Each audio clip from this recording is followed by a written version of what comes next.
lucha se han cosechado. Particularmente en Nación Acordes hay dos personas con las que conviví.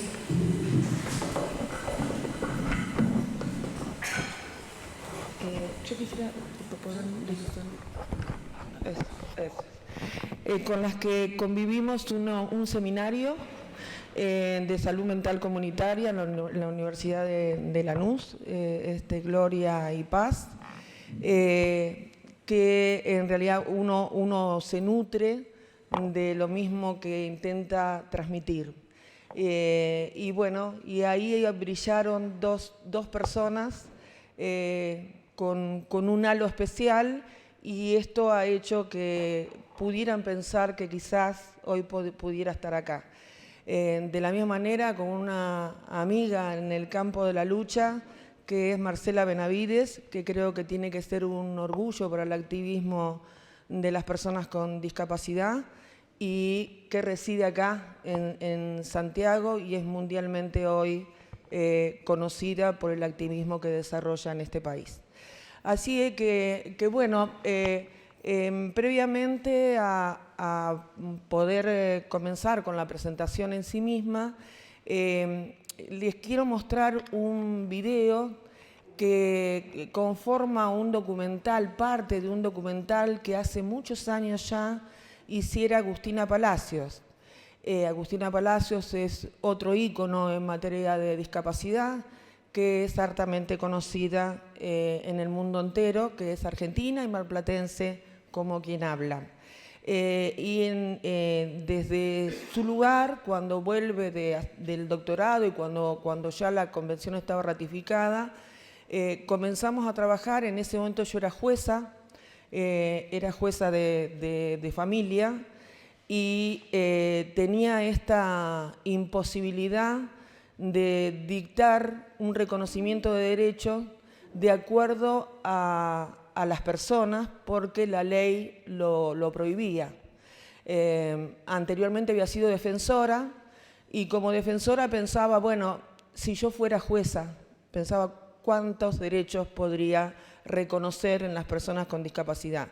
Y cuando fui jueza me di cuenta que era todavía peor, porque había una limitación que imponía la interdicción. En nuestro país estaba bajo el paraguas del modelo de sustitución, y fue muy difícil empezar a quebrar ese modelo en el reconocimiento de los derechos, porque la declaración de interdicción o de insanía se hacía para conseguir una pensión por la seguridad social, nada más que por eso. Y nosotras, las juezas y los jueces, sin mirar demasiado, incapacitábamos a las personas, simplemente porque había un artículo de la ley que establecía que aquella persona que no podía ni administrar sus bienes ni dirigir su persona, tenían que estar interdictas. Este reduccionismo solo se evaluaba por una junta médica psiquiatra. Entonces, cuando uno defiende y se pone cerca y está al lado de las personas, empieza a darse cuenta de esa centralidad que todos tenemos, de las ausencias, de las pérdidas, de los deseos, de las esperanzas, pero ninguna de ellas estaba contemplada en la ley. Con lo cual fue muy difícil dictar las primeras sentencias que rompieran ese modelo, cuando no había una ley nacional de salud mental y cuando tampoco había una reforma al Código Civil argentino. Desde ese lugar, entonces, en el 2006 dicté la primera sentencia que rompió con el modelo de protectorio, de sustitución a la persona, que fue un caso de maternaje, justamente de ejercicio de lo que conocemos hoy como responsabilidad parental y que se conoce como patria potestad en general en los países. ¿Pero por qué razón? Porque era una mujer a la que yo había defendido. Entonces yo sabía muy bien, la conocía, le había visto el rostro, sabía de sus inquietudes y sabía que, aunque se descompensara transitoriamente, su preocupación estaba siempre puesta en el cuidado y el apego a sus hijos. De esa manera pude dictar la primera sentencia. Lo que ustedes van a ver ahora es de aquella época, cuando recién empezábamos a incidir y en demostrarle al Estado Nacional que era imprescindible que se modificara el Código Civil argentino en este caso, y que hubiera un trato respetuoso y armonioso de restitución de los derechos que nunca se le habían reconocido a las personas con discapacidad. La primera figura que ustedes van a ver es de cuando comenzamos a trabajar en un hospital de mujeres que estaban institucionalizadas, donde era impensado que pudieran salir al exterior en una efectiva inclusión comunitaria. ¿Por qué? Porque en este matrimonio que conformábamos Poder Judicial con el ámbito sanitario, de un lado y del otro, a pesar que siempre nos llevamos muy mal, éramos un matrimonio perfecto, porque desde un lugar había informes que establecían el déficit, el no puedo, en las categorías que tenía esa persona, y desde el otro ratificábamos con una sentencia. Entonces la persona quedaba absolutamente encorsetada en el mismo lugar y el trabajo era hacia adentro de los lugares de institucionalización. Esto todavía sigue luchándose, a pesar de que después les voy a comentar la reforma que se obtuvo en el país. Ese es el primer caso. Mujeres que estaban institucionalizadas, que no se nombran por el nombre y apellido, como cualquiera de nosotros tiene derecho a nuestra identidad, sino que se nombran por el diagnóstico. En general, mujeres, en vez de decir, ¿no?, la identidad de las personas, se dice, no, son todas mujeres con retraso madurativo, retraso mental, ¿no? Siempre el diagnóstico delante de la persona. El segundo caso es todavía más desafiante en el sentido de lo que se logró y lo que ella logra en la vida, que es una persona con la trisomía del par 21, o sea, es una persona con síndrome de Down, una mujer que plantea su derecho y su deseo a contraer matrimonio y a tener hijos, va más allá. Frente a un sistema protectorio y de interdicción, imagínense lo que era esto en el 2010. Y el tercer caso es el caso de una persona que queda solo en el mundo por fallecimiento de su padre, en el que intervenía, en este caso intervenía yo como jueza, por la protección de persona de su progenitor, y en una situación donde él queda, después de la muerte de su padre, queda solo, sin nadie, habiendo agotado su dinero, pensó a dónde recurría, a dónde podía ir para que lo ayudaran, porque las voces lo tenían a muy mal traer. Y así es como acude a un tribunal a buscar a la jueza que lo había atendido al padre en esa audiencia. Ahí se inicia un proceso donde, bueno, a las resultas del caso, el apoyo del que tanto hablamos, en este caso no pudo quedar en la comunidad, quedó en el tribunal. Entonces, por ahí yo iba a hablar con el equipo interdisciplinario y me encontraba con que había un colador de fideos porque estaba la trabajadora social hablando con la persona de ver cómo en esta situación en que se encontraba solo podía usar el colador o había que comprar o con eso la medicación. Bueno, un sistema de apoyo informal que hoy lo podemos ubicar en el artículo 19 de la Convención de los Derechos de las Personas con Discapacidad. Así que es muy cortito y desde ahí entonces podemos empezar con la exposición.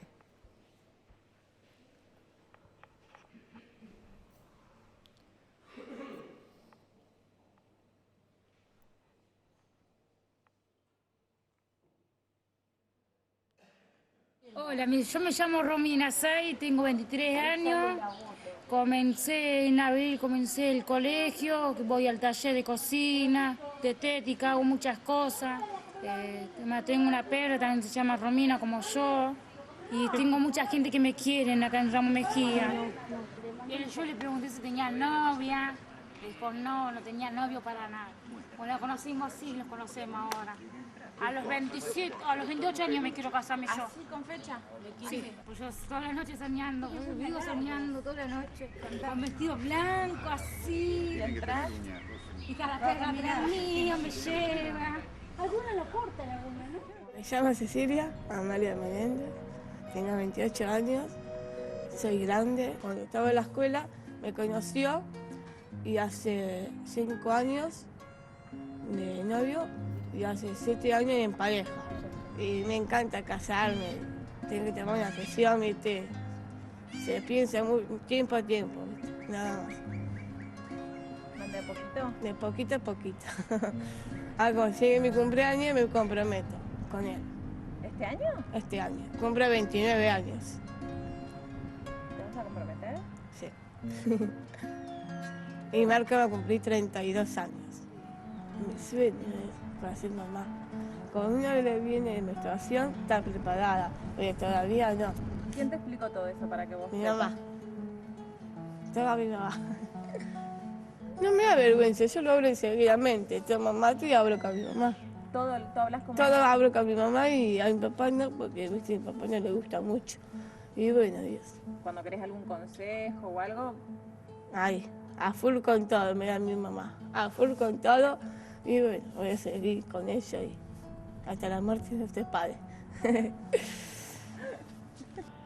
Y mi mamá sí me deja casarme, pero es muy pegado a la mamá, ¿viste? Y no está muy criado para la casa. Yo sí estoy preparada, pero Marco no está listo, ¿viste?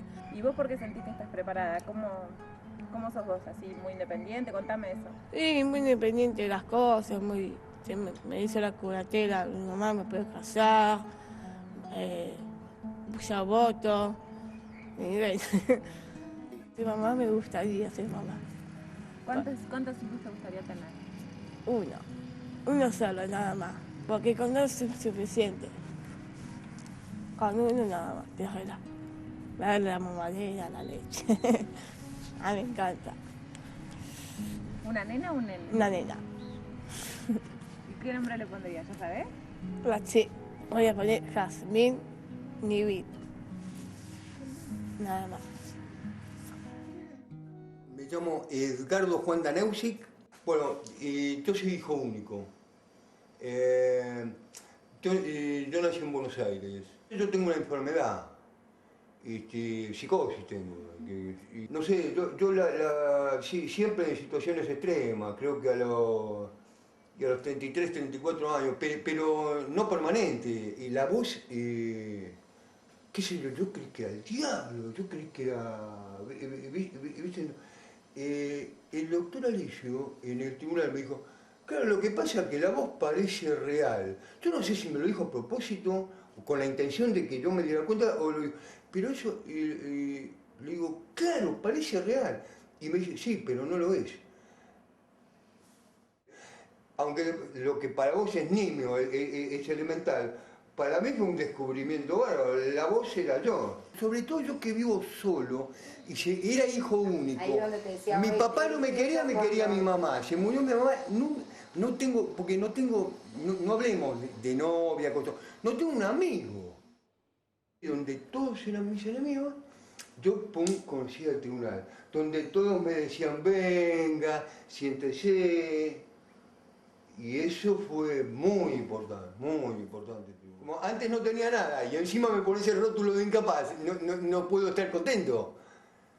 O sea, yo para mí el tribunal me estaba poniendo peor de lo que estaba. Mirá cómo estoy, escuchando voces por todos lados y encima me rotulás, que me van a tirar a la basura. El caso de Edgardo fue un caso de desafío para todos nosotros también en el tribunal, para todos los profesionales que trabajamos. Porque esta cosa de apoyo, nosotros trabajamos y vemos el apoyo familiar, pero ¿qué pasa en los casos de Edgardo? que está solo.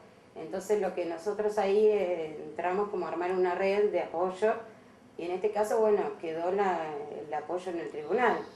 En otros casos trabajamos con otras instituciones, ONG, y tienen otro apoyo comunitario. Y en los años íbamos viendo esta cosa de sus habilidades. Él trabajó en un banco, entonces mejor que él para administrar su dinero.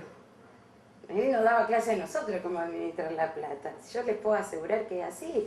Entonces, si esas habilidades no las perdió, entonces después él recibía el cheque y tomaba sus decisiones. Mal en el intersonal, así como hablo bien del intersonal, mal porque incluso había locos medio peligrosos, violentos. Y ya te digo que yo salgo igual, porque a mí lo que me cura es la tranquilidad, la estabilidad. Yo entro en shock en situaciones extremas. No me habló nadie, a mí conmigo. Después yo voy al médico. Tengo que ir pero está dispuesto por el juez, quiero decir. Los médicos que ya cambié como los cambian, no cambié yo. Ningún médico me habló, me preguntó, ¿usted sentía voces? Nadie. Para mí que me curé. O sea, no puedo decir, porque yo, según los médicos, la psicosis no se cura y tengo que hacer el tratamiento. Pero yo distinto, estoy distinto. Yo para mí que me curé. Y te digo, para mí no es por tomar el remedio. Es por todo lo que dije, por tener apoyo, por tener apoyo, Ahora empezamos con... Bueno, en esta apretada síntesis está todo lo que uno pueda hacer referencia en este momento respecto de lo que vino a traer la Convención a partir de su instalación en los países, de la ratificación que los países hemos hecho, los estados han hecho en respecto del cumplimiento. Lo primero que, si podemos ir pasando, como quieras, si vos querés, si no te molesta, eso, dale. Bueno, vamos pasando entonces. Lo que decía es que la Convención vino a imponer un modelo que descentraliza la sustitución de la persona para promover autonomía. Pero esto no es ni sencillo, no es de cualquier manera, no es simplemente por los acuerdos de los países respecto de cuestiones tan importantes como la dignidad humana. Entonces me parece que lo primero que tenemos que pensar es dónde se apoya la capacidad jurídica. Nosotros salimos de un modelo, como les decía recién, de decir quien no puede dirigir su persona ni administrar sus bienes, tiene que tener un sustituto y ese sustituto cumple una función y el Estado va a regular absolutamente todo. Implica una muerte, es la famosa muerte civil que puede tener alguien porque no se puede contratar, no se puede casar, no puede ir a votar, por lo tanto no puede reconocer los hijos en el sentido más literal del reconocimiento en el ejercicio. Todos los efectos jurídicos que tiene la interdicción, todo lo que implica sustituir la decisión de una persona y la celebración de un acto jurídico a título propio. Es decir, yo, persona, realizo desde que me levanto múltiples actos, cuando tomamos un taxi, cuando subimos a un colectivo, pero para una persona con discapacidad que esté bajo el sistema de interdicción, requiere necesariamente un desplazamiento de todo el ejercicio de esos derechos por la decisión de quien lo representa. Desde ese modelo, que es un modelo que nos viene a nosotros desde la colonia, desde mucho antes, en realidad nos viene desde el derecho pretoriano, cuando Roma tiene la necesidad de perfilar cómo va a adquirir territorio a partir de su imperio, y entonces hace una regulación perfecta de lo que es, por ejemplo, la figura del loco furioso. En Roma, ya en el 700 a.C., ya se empieza a elaborar toda esta teoría de la sustitución. Como era tan perfecta, creció en el dominio y en la conquista de los países, ese derecho penetra también a través de Constantinopla en su momento, después por el derecho francés, después por el fuero juzgo español, o sea, por el derecho español, y así entra a las colonias, a todas las colonias. Y por eso todos nuestros países tienen la misma situación en cuanto a derecho. Un derecho que lo que protegía era el patrimonio. Las personas que están bajo tutela, lo que se cuida especialmente son las situaciones patrimoniales. Incluso en el matrimonio, porque no nos olvidemos que las mujeres éramos incapaces, tan incapaces como las personas con discapacidad, tan incapaces como los niños o adolescentes, tan incapaces como las personas mayores declaradas como tales en juicio. Y en este sentido, tampoco la mujer tenía el ejercicio de la patria potestad, que era predominio del hombre. Y esto es hasta hace muy pocos años, esto hace hasta muy poco. Entonces, de este modelo positivista y patrimonial, la Convención hace un cambio gigantesco y lo lleva al modelo social de la discapacidad. ¿Y qué es esto del modelo social de la discapacidad que tanto hablamos? Operativamente, en la vida, las personas van a seguir institucionalizadas, van a seguir siendo esterilizadas las mujeres, van a seguir sin tener este derecho a la diversidad, a expresar su preferencia, a casarse, a contratar, a viajar de manera autónoma o acompañada con los apoyos que las personas requieran.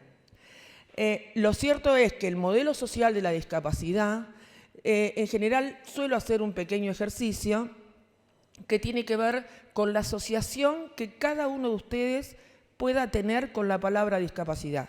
Si quieren, en 2 minutos nada más lo podemos hacer. ¿Con qué asocian la palabra discapacidad? Una palabra. Limitación, perfecto. Estigma. Bien. ¿Alguna otra? ¿Cómo? ¿Qué sería entonces lo contrario? Dependencia. Vulneración de derechos. Por suerte estamos cambiando, ¿no? Qué bien. ¿Alguna otra cosa que se les ocurra con discapacidad? Infantilización. ¿Perdón? Discriminación. Evidentemente Chile camina hacia una reforma, eso es indudable por las respuestas. Pero en general las respuestas están vinculadas a esto primero. Primero es a la limitación, a la incapacidad, a la falta de autonomía, es decir, a las barreras. El modelo social de la discapacidad lo que establece es que todas estas limitaciones las tiene la sociedad. Es la sociedad la que levanta las barreras para que una persona no tenga autonomía, para que sea dependiente, para que no pueda ejercer sus derechos, para que, raro no se dijo incapacidad, que también en general se asocia con la incapacidad. Es la sociedad la que está incapacitada para incluir un mundo diferente en un sentido absolutamente igual en el otro, y esto tiene que ver con la diversidad. Entonces es la sociedad la que levanta las barreras e impide la accesibilidad a los derechos. La accesibilidad no es poner una rampa, no es acompañar a una persona sin preguntarle porque tiene una discapacidad visual, no es mirar con conmiseración a alguien, por ejemplo, a una persona con síndrome de Down, que dentro de lo que el colectivo de la discapacidad intelectual pareciera que fueran las personas con discapacidad más aceptadas por el tejido de la sociedad. En realidad tiene que ver con, está ligado a la autonomía, está estrictamente ligado al corazón del artículo 12 de la Convención de los Derechos de las Personas con Discapacidad, que dice dice igual reconocimiento como persona ante la ley. ¿Y esto qué implica? Implica ser, en mis épocas de jueza, tomaba las audiencias con las personas y cuando entraban solas, una de las cosas que más me llamaba la atención, hablando de los derechos, era que la pregunta era siempre si podían votar, que querían, manifestaban la necesidad del ejercicio del derecho a voto. Y yo me preguntaba por qué pasaba esto. Y esto sucedía después que la interdisciplina me asesoró y aprendí. Primero uno aprende con las personas, si tiene la oportunidad, si puede acercarse, si puede mirar, si se puede comunicar. Y ahí está uno de los pilares de la capacidad jurídica.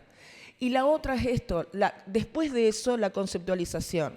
Y entonces esta necesidad de derecho a voto tenía que ver con el estar en el mundo, con esto fundante que la ley tiene y que el otro sabe, y que le es privado por la sociedad para poder ejercer. Este es nada más que uno de los derechos.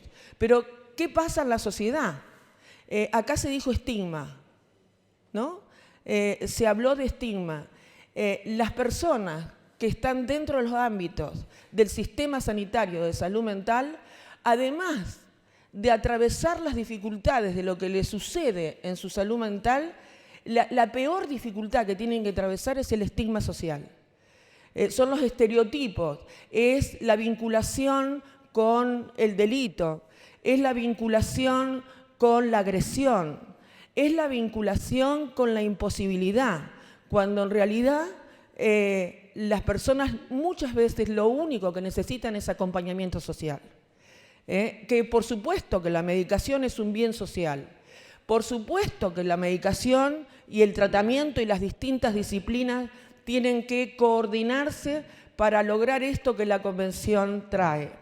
Y entonces, para hablar de capacidad jurídica, apoyos, necesariamente hay que hacer una mención al principio 3 de la Convención de los Derechos de las Personas con Discapacidad, que trae justamente 8 principios, de los que solo voy a hacer mención de algunos, y que tiene que ver justamente con la dignidad inherente, el derecho a la dignidad de las personas con discapacidad. La dignidad inherente, ¿y qué significa la dignidad? La dignidad está ligada estrictamente a la autonomía. Dentro de los requisitos que la dignidad tiene está la autonomía y la libertad. Y la autonomía y la libertad juegan ahí una permanente interacción donde muchas veces la autonomía tiene que ceder ante la libertad común, porque todos tenemos una restricción en nuestra libertad en razón de el estar congregados en un Estado organizado con normas, pero no por motivo de discapacidad. Nadie nos restringe nuestros derechos por motivos de nuestra supuesta y eventual normalidad. En cambio, a las personas con discapacidad se les restringe los derechos por motivo de discapacidad. Primer cuestión que trata entonces los principios que trae el artículo 3 de la Convención. No discriminación por motivo de discapacidad. Y esta discriminación es múltiple, porque hay una discriminación directa hacia la persona con discapacidad, donde se le impide la accesibilidad a un derecho, donde no puede entrar por ser una persona con discapacidad. Y además no se la menciona como persona, se habla del discapacitado o de la discapacitada. Pero no se coloca esta situación de la que hablábamos recién en que la autonomía es una ley universal que nos hace ser. Entonces dejamos de ser un medio, dejamos de ser un medio para ser un fin. Y cada uno de los que estamos acá y de las que estamos acá, y cada una de las personas con discapacidad, somos un fin en sí mismo. Y esto es inviolable.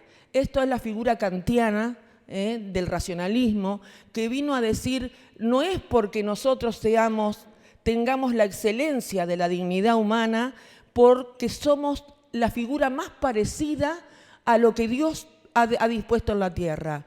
Lo somos porque tenemos el libre albedrío de poder ejercerlo y de poder tomar decisiones. Y esto significa entonces lo que es ser seres agentes morales autónomos. Seres autónomos que en una sociedad nos constituye en seres inviolables.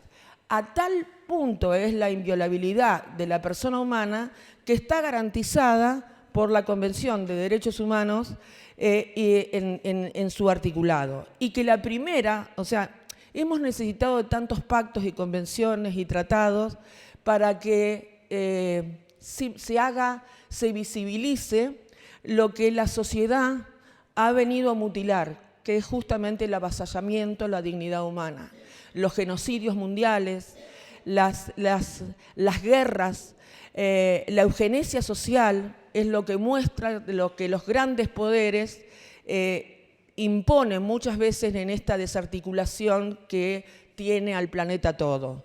Entonces, por esa razón es que nacen los derechos humanos. ¿Los derechos humanos qué son? Los derechos humanos son un acuerdo internacional para decir estos derechos se garantizan a las personas por el solo hecho de existir. Por eso que no es propiedad de los estados, es propiedad del colectivo de la sociedad y hay que poder ejercerlos.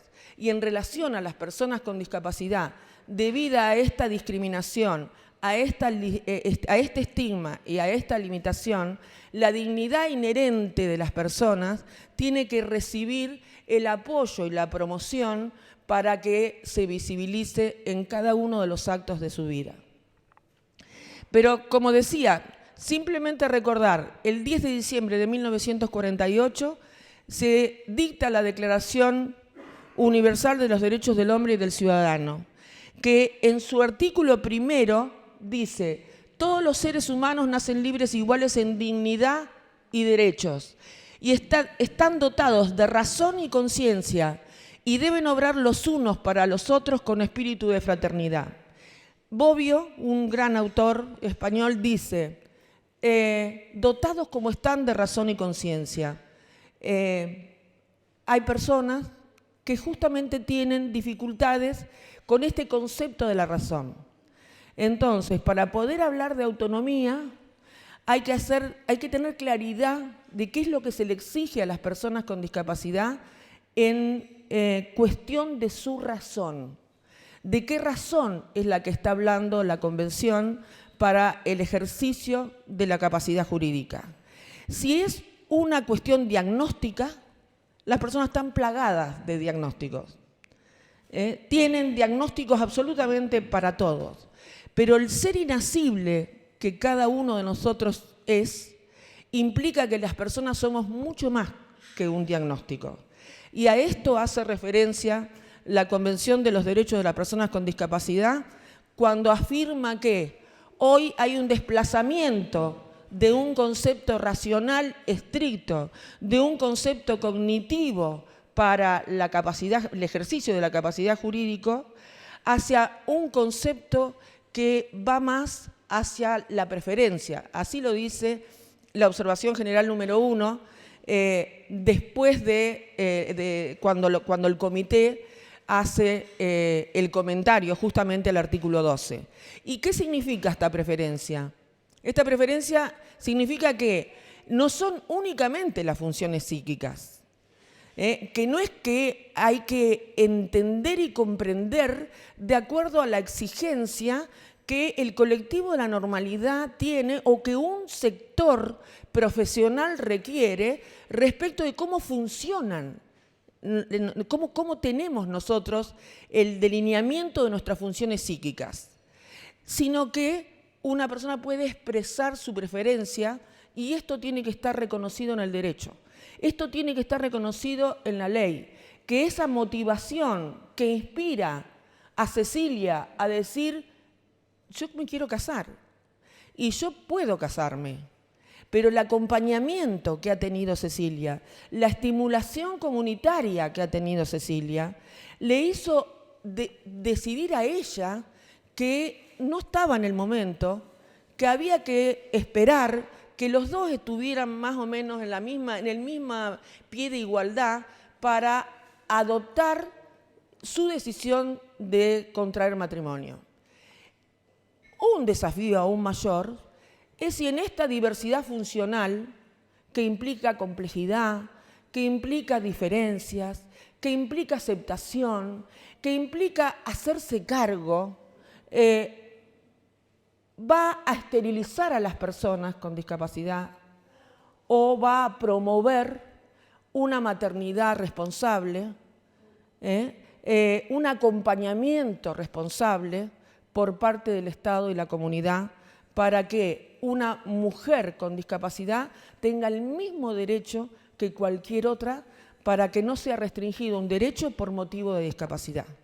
Esto es el concepto último de lo que implica la dignidad. Podemos pasar a la siguiente. Hablaba de libertad y autonomía y dice la Filmina, la libertad está relacionada a la autonomía como la potencia al acto. Es decir, soy libre cuando tengo capacidad de ser autónomo, no cuando estoy sujeta a las indicaciones de un conjunto de profesionales, de sistemas, de estructuras, donde cada vez condiciona más a las personas y las personas naturalizan este no ser. Hay un autor, un filósofo, que habla de la nuda vida.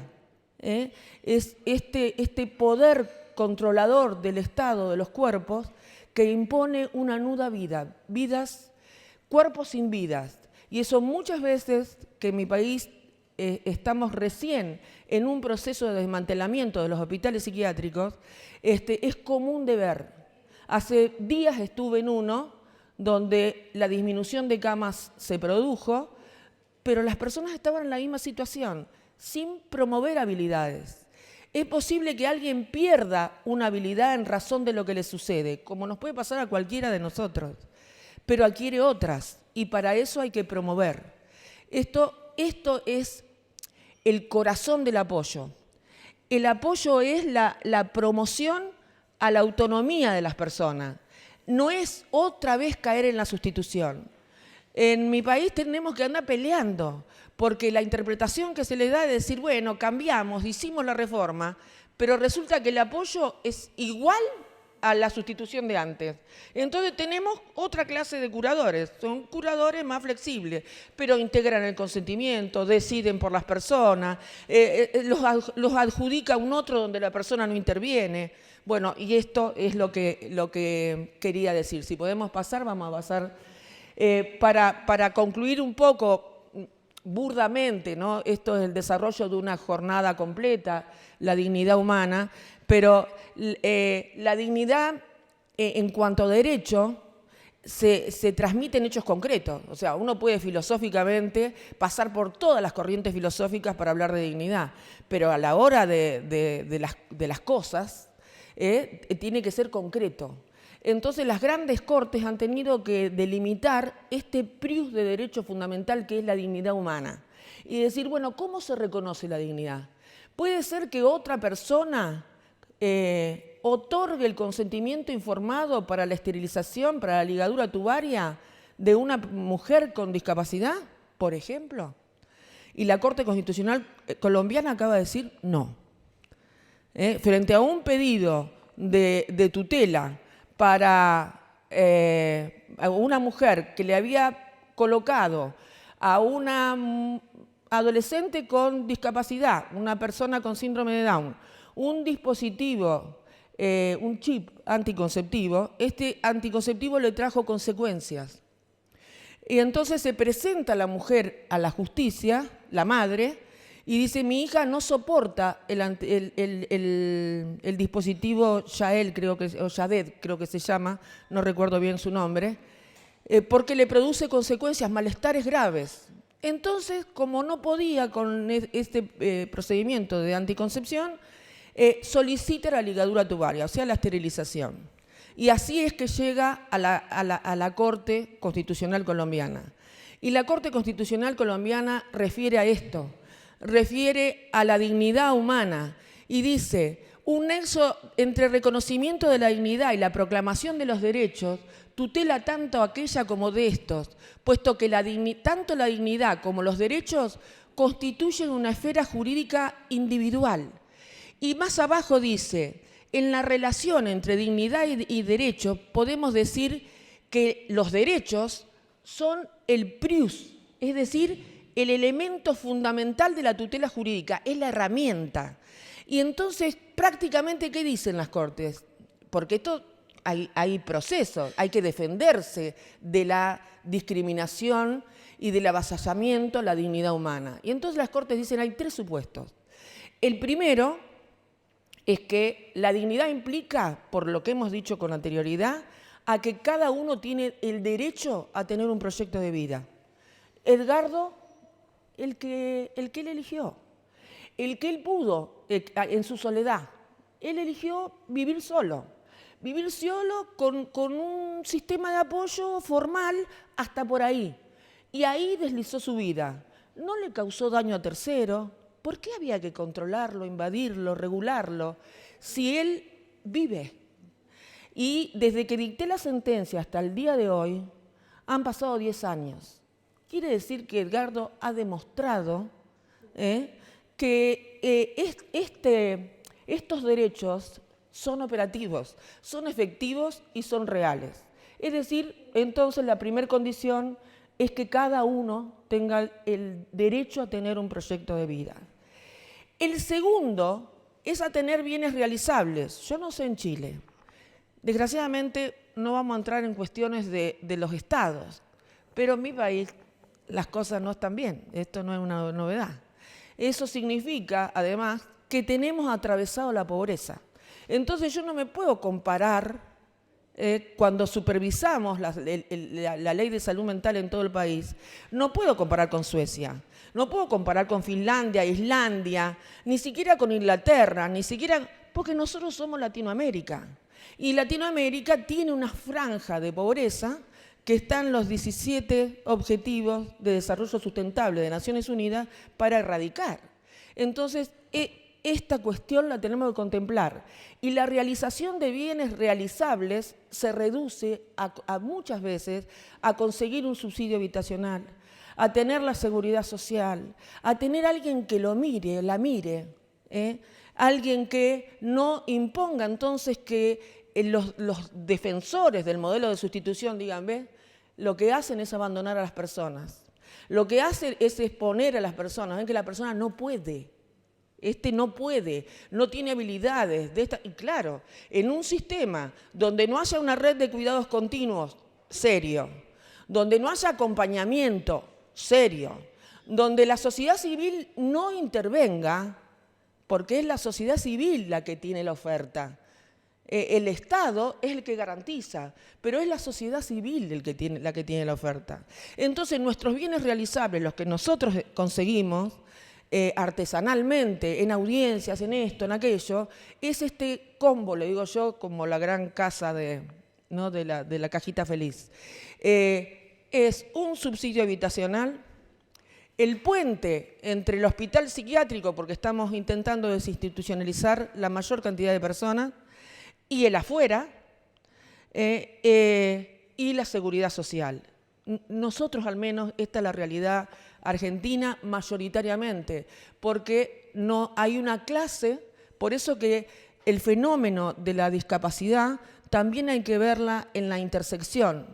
Y en la intersección tiene que ver con la interseccionalidad, es decir, con el clasismo, con el género, con la interculturalidad. Es la única manera en que uno va a poder establecer cuál es la política pública que se requiere en materia de discapacidad. Entonces, volviendo a lo que reclaman las Cortes, es decir, proyecto de vida, bienes realizables de acuerdo al acceso posible de la mujer y a no ser humillado, es decir, a no ser menoscabado, a que porque una persona tenga una discapacidad visual, tenga una discapacidad física, sensorial, intelectual, no es menos persona que los demás, es un mismo pie de igualdad con los demás. Entonces podemos restringir la capacidad jurídica, pero nunca por motivo de discapacidad. Esta es el gran corazón que tiene este tema. Podemos pasar, vamos a pasar bastante para poder hablar de apoyo, si no. Bien, podemos pasar. Acá un poquitito, bueno, quedémonos ahí. Un poquitito nada más decir, bueno, vamos a... ¡Qué desastre! Soy un verdadero desastre, esa es mi dificultad y mi limitación. Por eso estoy bajo el mismo paraguas. Bueno, en estos 10 minutos voy a hablar exclusivamente de apoyo. Entonces, lo que significa capacidad jurídica, es decir, en el mismo pie de igualdad. Es cierto que todos necesitamos apoyo, todos. Cuando uno tiene que resolver algo, tomar una decisión, ¿a quién le pregunta? A la hermana, a la amiga, si puede y si tiene marido, y si no a su pareja, a quien sea. Las personas con discapacidad, además, quedan en situación de soledad. En soledad intrafamiliar, en soledad comunitaria, en soledad. Entonces, la primera cuestión es la accesibilidad. Hay una trilogía para la capacidad jurídica, que es accesibilidad, comunicación y apoyos. La comunicación, que sí es cierto, que es cualquier medio tecnológico que permita una comunicación que no es la comunicación ni digital ni analógica, que es una comunicación que tiene que ver con el rostro, que tiene que ver, en esto hay un filósofo, Levinas, que abandona la teoría del ser para traer la responsabilidad que tenemos todos y todas con el rostro de la otra persona. Entonces, esta comunicación tiene que ver con acercarse, tiene que ver con la mirada, tiene que ver con permitirle al otro expresar una preferencia y no estar pensando desde la profesión que se tiene el deber ser que impone nuestro saber profesional. Es decir, ponernos a la espalda y no adelante. Ponernos a la espalda cuando el otro requiere espalda y ponernos al costado cuando el otro quiere la mano. Es tan simple como eso. Eso es comunicación, accesibilidad y apoyo. No es la rampa, por favor. Es el ejercicio de los derechos. Yo tengo un familiar que es una persona con discapacidad, que lamentablemente tiene una distrofia muscular de las más severas y que cuando nació, bueno, fue muy difícil como le pasa a toda familia. Él hoy es un deportista de gran competición y a pesar, ya perdió la marcha, tiene muy reducida la movilidad de sus miembros superiores e inferiores y ahora se va a Lima y de Lima se va a Tokio con su asistente. Un ejercicio de comprensión y de derechos que toda la familia tuvo que hacer para permitir que Khalil, que así él sabe que lo nombre, estoy autorizada para eso, pueda ejercer sus derechos como cualquier otro deportista con los apoyos necesarios. Y cuidado, que un acompañante terapéutico no es un apoyo. No confundamos lo que es una estrategia terapéutica con el concepto de apoyo. El concepto de apoyo es a la persona. Por eso muy bien acá hay un proyecto que anda dando vuelta que nombra facilitadores a aquel que es el instrumento para que el otro reciba el apoyo.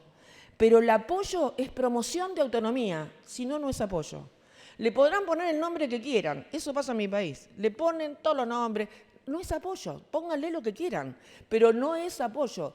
El apoyo no representa, no sustituye, acompaña. Y entonces ahí viene la pregunta de siempre. ¿Y qué pasa con los casos de las personas con discapacidad intelectual severa? ¿Y qué pasa con el deterioro cognitivo profundo? ¿Y qué pasa, no? Es como con la ley de salud mental. Y todo es la internación, todo es la internación es el último recurso para la ley de salud mental. Y acá es lo mismo. Acá puede haber un apoyo más intenso donde tenga que establecer actos sustitutivos, pero no pone en juego este derecho fundamental de ser persona y de ser persona con derecho. Y ese derecho es tener derecho a la capacidad jurídica. Y a poder emitir una preferencia y a que sea interpretada esa preferencia y que se le dé valor legal. Pero como nosotros los abogados y abogadas pensamos en el acto jurídico, estamos pensando en qué va a pasar con los terceros y quién va a querer contratar con una persona con discapacidad. Entonces, esto es dar vuelta al mundo y es habilitar y ser conscientes de que no pasa nada. Lo mismo pasó con el matrimonio igualitario en mi país cuando estaba por sancionarse. Parecía que se iba a caer el mundo. No pasó nada. A ver, seguimos todos viviendo. La verdad que el respeto a la diversidad de género no nos afectó, nos hizo mejores personas, mejor sociedad. Y con esto es igual. Claro que no es de cualquier manera. Hay que garantizar que los actos jurídicos se cumplan con apoyo y de ahí viene toda una historia jurídica que será para otro encuentro. Pero lo importante... Entonces podemos, a ver, ya me quedan 2 minutos, 4. Bueno, podemos pasar simplemente esto. Esto lo dijo la relatora Catalina de Bandas en el informe que hace del artículo 19, porque lo que no he podido decir en tanto que hablo es que ya me había dicho Gloria, que con este problema mío de la verborragia, que una... tenemos el artículo 12, son los apoyos formales, es cómo una persona puede contratar, cómo puede ir al banco independientemente de que sea una persona con discapacidad. ¿Cómo se habilita? A ver, ¿dónde tiene que estar el ajuste? ¿El ajuste razonable qué es? Muchas veces el ajuste razonable se confunde con el apoyo. El ajuste razonable es el acomodo que hay que hacer. Es simplemente eso. Es decir, si tengo que ir al banco, bueno, hagamos un ajuste razonable financiero, porque uno de los argumentos que se dan, sobre todo en las personas con discapacidad mental, es decir, no, ¿cómo le vamos a dar la pensión para que cobre personalmente si se la gasta el otro día? Yo no sé por qué esa fe de esta situación, porque debía haber tenido un apoyo o haber estado interdicta toda la vida, desde que empecé a cobrar un sueldo, si es por esta situación. Pero además, tengo la suerte de que hay un pequeño ajuste razonable para el colectivo de normalidad. No nos permite extraer más cantidad por día en los cajeros, ¿no? Y si no, hay que solicitarlo. Bueno, si hay un acuerdo...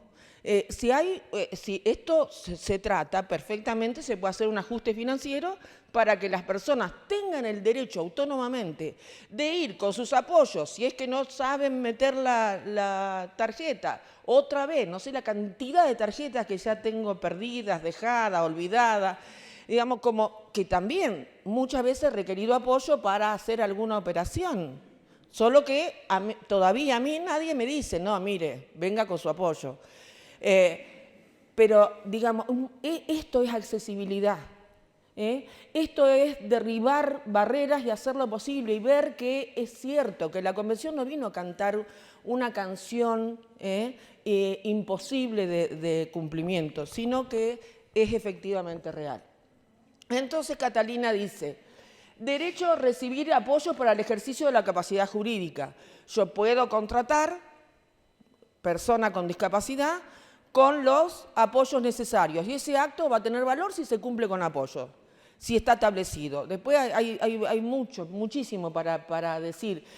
¿Cómo se hacen? ¿Se pueden hacer en una notaría? ¿Se pueden hacer tienen que ser judiciales? ¿Tienen que ser dentro de las consejerías? ¿Tienen que ser en los centros de mediación?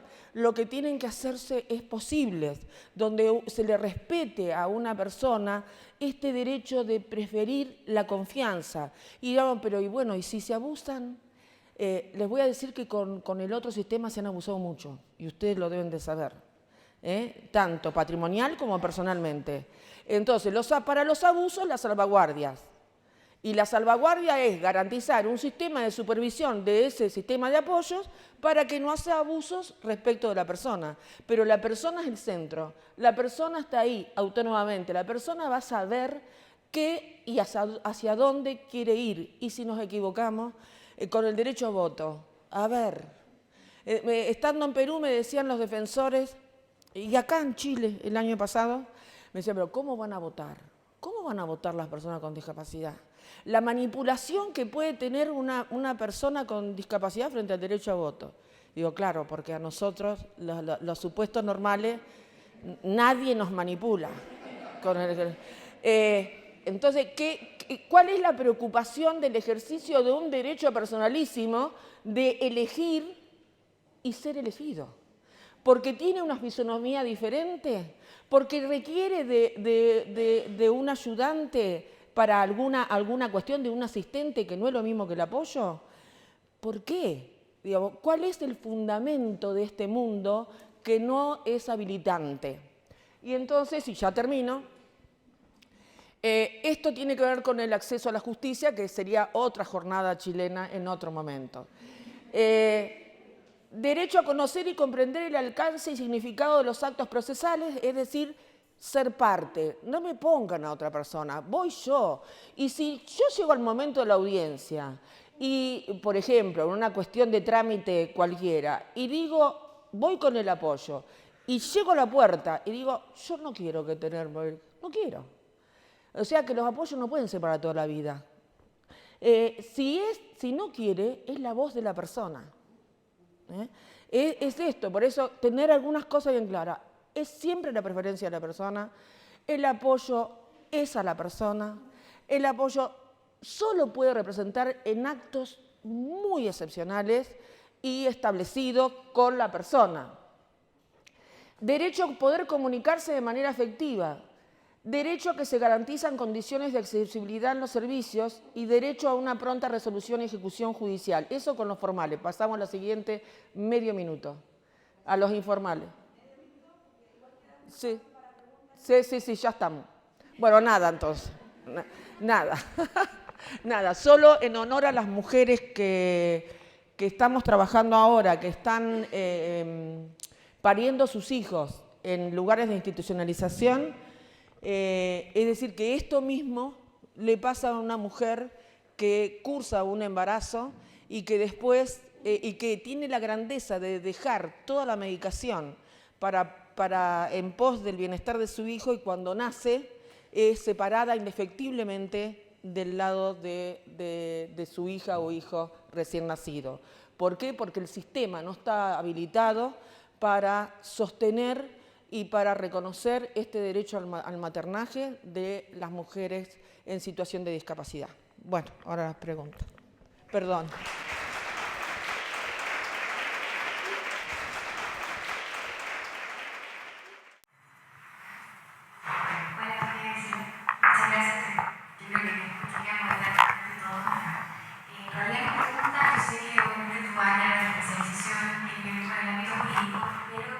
Acá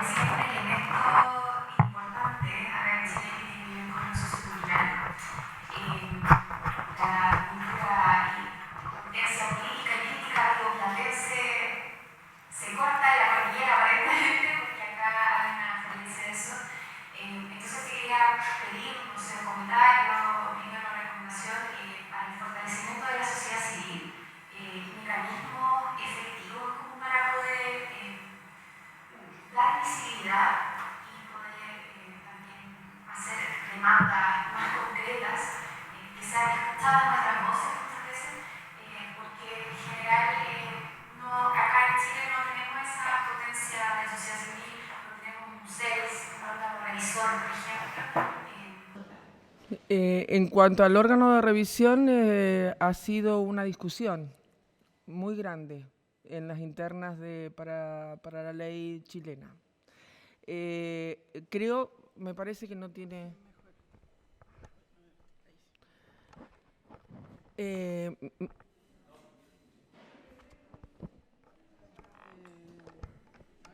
Hola, ahora sí.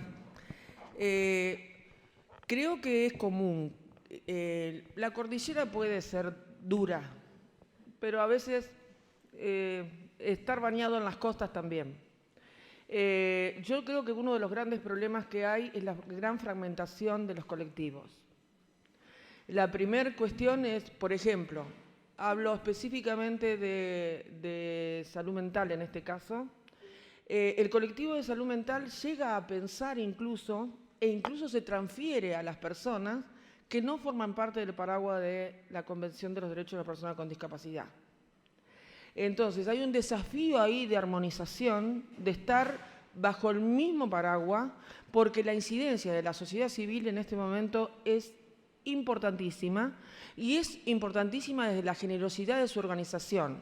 La vinculación, bueno, Marcela creo que es un ejemplo en Chile de esta posibilidad de organización con las bases, con los protagonistas, y transmitir, documentar hacia los lugares donde debe llegar la información.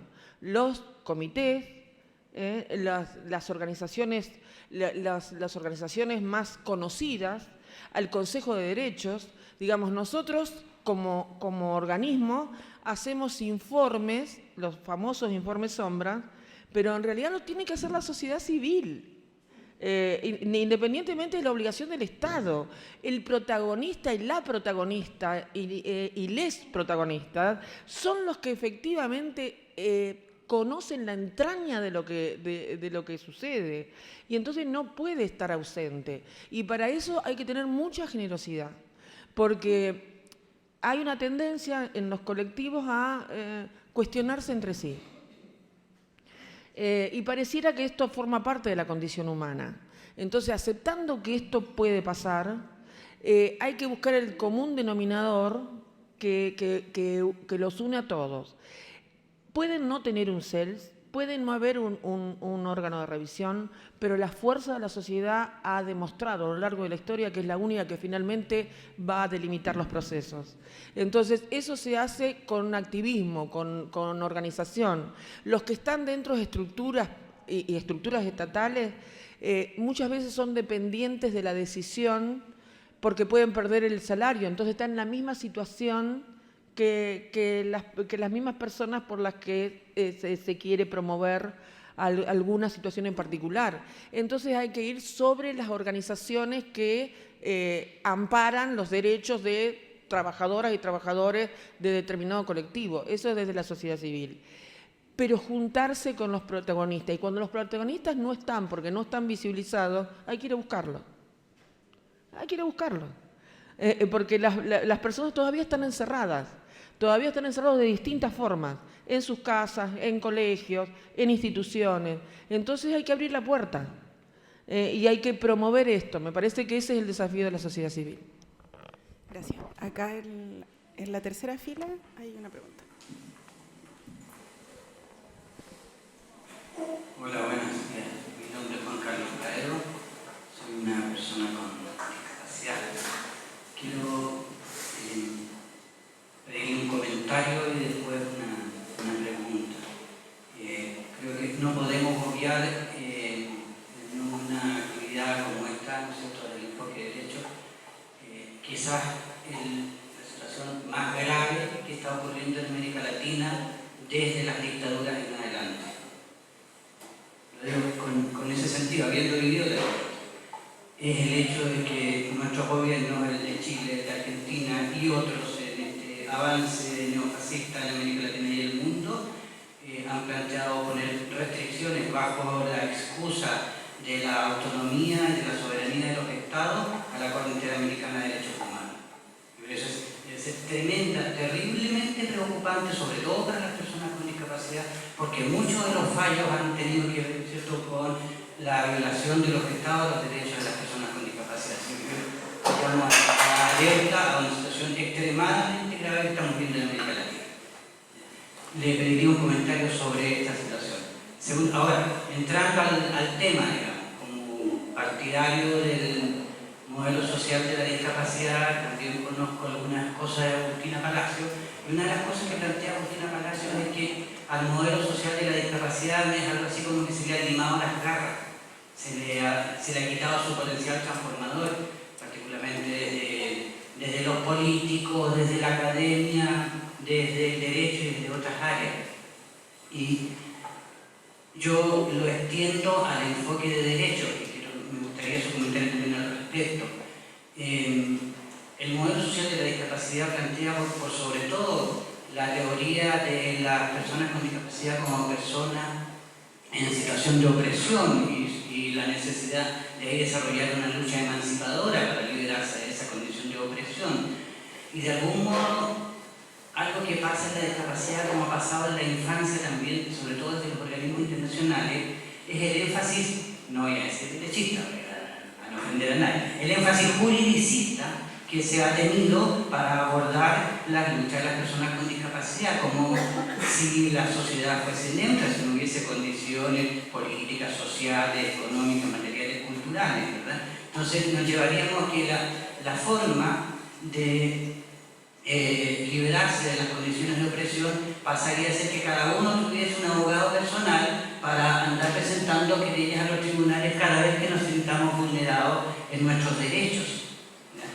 Entonces me gustaría saber si usted puede hacer algún comentario de la crítica que se le hace al enfoque de derechos por el énfasis juridicista respecto en desmedro de la lucha emancipadora y la acción colectiva de las personas con discapacidad, cuestión a la que usted terminaba refiriéndose incluso, reconociendo que no es lo mismo luchar por sus derechos cuando se es discapacitado pobre que cuando se es discapacitado rico, o cuando se es discapacitado en Suecia o se es discapacitado en América Latina. Gracias.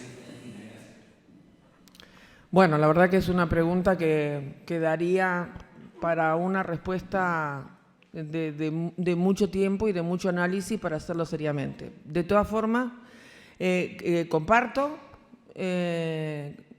creo que me diferencio en este sentido. Creo que ninguna ley que no represente una construcción social se puede llamar como tal. Estamos alentando este modelo porque necesariamente tiene que ser representativo de una construcción comunitaria. Ahora, la diferencia está en que en países como los nuestros somos altamente dependientes del Estado. Entonces, eso impone una complejidad que de por sí puede llegar a atentar contra la autonomía a la que se busca y a la que se quiera. Y por eso es la organización de las bases, el empoderamiento que las bases tienen que tener. Lo cierto es que en toda la América Latina no ha estado ni siquiera visibilizado. Es cierto que se le están cortando las garras al modelo, que hay una regresión incluso, pero esta regresión va a cesar en la medida en que exista organización y existan organismos de personas con discapacidad que se encuentren fortalecidas y que en un activismo que presione contra los estados, porque a ningún estado le gusta tener una sentencia por parte de la Corte Interamericana de Derechos Humanos. Y ese es el valor refractario que tiene lo jurídico, no la juridicidad, que es otra cosa. Yo creo que el valor de lo estrictamente jurídico es otorgar un marco en el cual los estados se ven en la obligación y en la necesidad de no poder avanzar más allá. Voy a un ejemplo concreto. Nosotros tuvimos múltiples fallos, expresando la operatividad de la convención de las convenciones, la Convención de Derechos Humanos, la Convención de los Derechos de las Personas con Discapacidad, pero básicamente en los delitos de lesa humanidad. Repentinamente hubo un intento de modificación de esa progresión de reconocimiento y está tan instalado en la sociedad civil que la sociedad civil, de manera completa y sin diferenciación de grupos, salió a la calle a manifestarse y no pudo modificarse esta situación. Hablo de la ley del 2x1. De la misma manera, en muy pequeño, con el intento que hubo en noviembre del 2017 para derogar la ley de salud mental con enfoque de derechos humanos de la República Argentina. Y fue la sociedad civil la que impidió que desde los grupos de poder pudieran derogar esta ley. Entonces, creo que es cierto que hay un exceso de juridicidad. Creo que hay una diferencia muy grande en tener un abogado de bolsillo y en conocer los derechos. Las personas no saben sus propios derechos. Mal pueden ejercerlos si no los conocen. Entonces, la primera cosa es bañarse del conocimiento de los derechos. La segunda es organizarse, porque no se puede organizar sobre bases que no se tienen. Y desde ahí hacer incidencia, entonces, frente a las políticas del Estado que sean regresivas, en este caso, a la autonomía. Si se tiene hambre, no se tiene autonomía. Esto es así. Entonces, lo primero que hay que asegurar es que, por eso hablábamos de este combo en el que estamos luchando, que el mismo pie de igualdad hoy es tener acceso al alimento, acceso a la seguridad social, acceso a la atención en la mayor plenitud, que no es un cuentito de colores, que son acciones concretas. Y para eso tiene que haber organización de la sociedad civil. Galeano decía, los pozos se hacen desde abajo. Gracias. Hay una pregunta ya en la penúltima fila de esta columna de...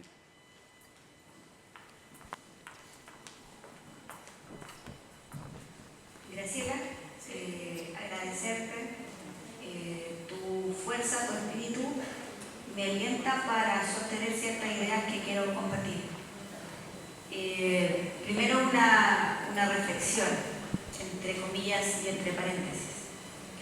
Creo que existe una atrofia algo narcisista y ombliguicista de parte de los equipos de salud mental, que son los dispositivos que etiquetan a la comunidad con discapacidades. Y desde ahí considero que hay una ceguera institucional en estos dispositivos que no valoran el recurso comunitario y se vale decir en su sigla institucional comunidad. Desde ese punto de vista valoro el apartado que tú compartes, el concepto de acompañamiento, porque toda la vida desde el mundo académico se nos ha formado que las personas con discapacidades son dependientes y dependen de otros y dependen de todo y dependen de la vida hasta para respirar en algunos casos. Yo valoro el concepto de acompañamiento. El mundo de la vida a mí me ha movilizado por harto espacio. Hoy en día yo soy de oficio asistente social, trabajo en la comuna de Peñalolén y promuevo el tema de la participación social. Creo que los espacios del intersector de la colaboración territorial es lo que tú dices, desde la base, desde la calle, desde la organización. Por eso te agradezco también la invitación del CORDES acá, porque creo en la autonomía, creo en el acompañamiento, pero es acompañamiento real.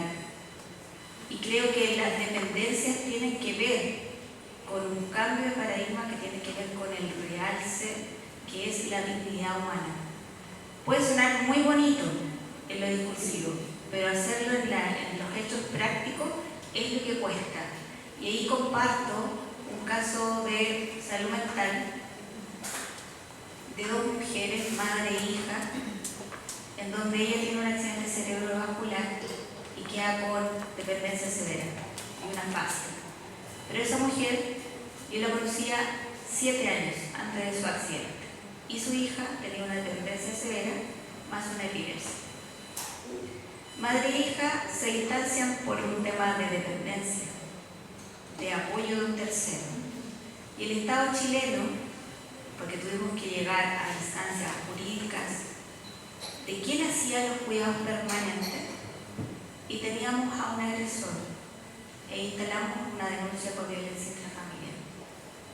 Y nos encontramos con las ausencias institucionales en el mundo jurídico, en donde se hablaba de estas mujeres como mujeres niñas, minusválidas, dependientes, sin derecho alguno. Y en el caso del agresor era el rol del buen padre, sabiendo que era el agresor, sabiendo que las transgredía en todo orden de hechos. Pero las redes, en el caso de las redes, eran redes asistencialistas. Y ahí el CESFAM estaba como en el vacío legal. ¿Dónde está la comunidad que apoya? ¿Dónde está este rol voluntario que tienen las comunidades? Y yo creo que también, así como hablando de lo que decía el compañero anteriormente, creo que el sistema nos atrofia de individualismo y nos aleja de la condición humana, de ver al otro y de acompañarnos por el derecho a la vida. Y yo ahí te pido, Graciela, que como frente a un sistema llamado jurídico, en tribunales de familia, seguimos apelando a discursos de dependencia y seguimos atrofiándonos con banderas de lucha de las minusvalías y hablando de las niñas, cuando eran dos mujeres que querían derecho. Eso, muchas gracias. Nos queda tiempo para una pregunta más. Una pregunta más. Y de ahí pasamos a un descanso. Esto es lo que está sucediendo en todos lados. O sea, no es propio de Chile, es propio de Argentina, de Uruguay, y tiene que ver con cómo empezamos la conversación. ¿Dónde está la discapacidad? La discapacidad la tiene el sistema judicial, que no puede comunicarse, que tiene un baño de poder muchas veces y de saber que le impide ver el rostro, que considera que sabe aquello que no se sabe y que diagnostica y rotula y solo le muestran el déficit. Porque hay una cuestión, en el ámbito judicial no va a haber nadie que se anime a resolver sin tener un informe atrás. Y ese informe está realizado por equipos interdisciplinarios, la más de las suertes, y si no, por algunas pericias médicas, forenses. Entonces, es el sistema, es que hay que capacitar y hay que barajar y dar de nuevo en relación a qué hablamos cuando hablamos de aplicar justicia, de aplicar la ley y la convención. ¿Con qué parámetros se está aplicando?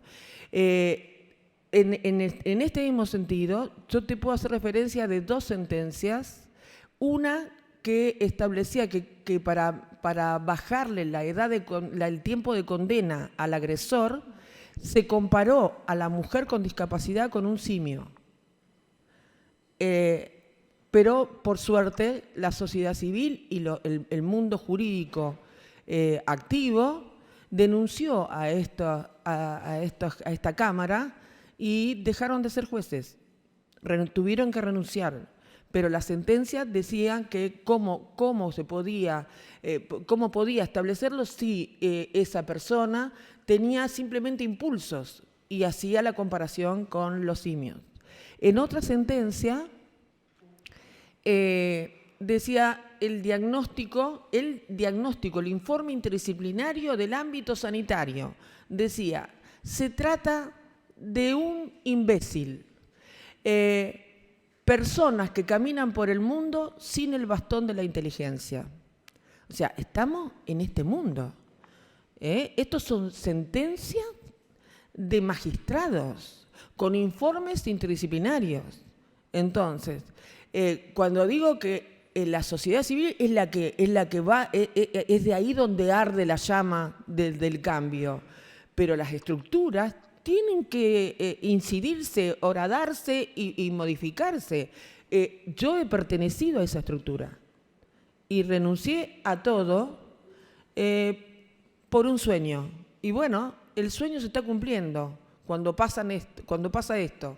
Cuando uno camina por el mundo y ve que con mucha lentitud, pero hoy ya no se dictan estas sentencias en Argentina.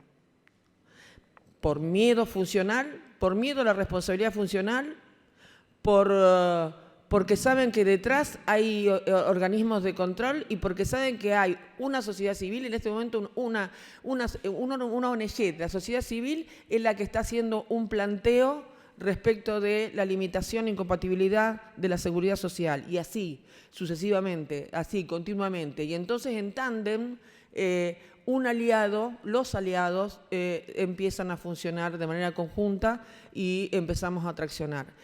Ya por la perspectiva de género, esta situación en la que vos estás haciendo mención, no puedo decir que ha quedado en el pasado, pero sí que se tiene muchísimo cuidado de cómo se va a resolver ahora en cuestiones de abusos cuando se refiere a una persona con discapacidad. Gracias. Bueno, como no hay más preguntas, agradecemos la conferencia a María Graciela. Fue un agrado escuchar. Nos quedamos con conceptos claves, con la idea de que es parte de nuestro trabajo poder potenciar la facilitación de la autonomía en las personas con discapacidad. Y los invitamos ahora a un café que se encuentra al final de la sala y volvemos después para el panel de discapacidad y dependencia. Entonces a las 11:30 comenzamos nuevamente.